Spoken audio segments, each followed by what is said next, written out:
Nuria and her 6 children have arrived at Dadaab in Kenya, the world's biggest refugee camp. The family driven away from Somalia by hunger.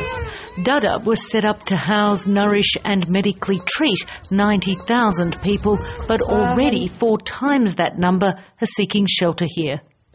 We are facing a very, very desperate situation here. We are seeing children and their mothers coming in looking very, very malnourished, very, very tired. Some of them having not eaten for almost 3 days.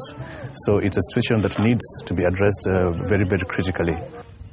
The United Nations is leading efforts to contain the crisis. They say 10 million people are affected as one of the worst droughts in 50 years takes hold. In Somalia alone, 2.5 million people are in desperate need of food and water. The drought situation in the Horn of Africa is definitely one of the worst we've seen in the past decades.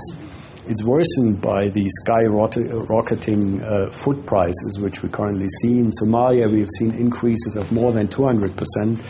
Parts of northern Kenya, more than 80% increase compared to last year, which is really very severe. The situation is urgent, but there's concern about warlords getting their hands on aid money.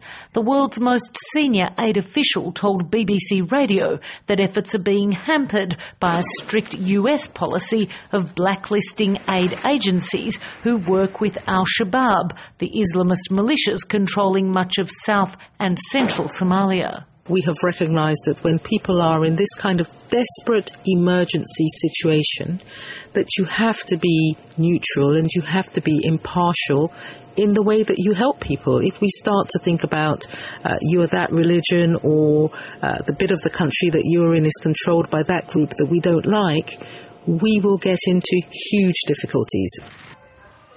Britain has pledged $60 million in food aid to Ethiopia, enough money to feed 1.3 million people for 3 months. The UK says other countries must follow suit if a full-scale disaster is to be avoided. Emma Alberici, ABC News, London.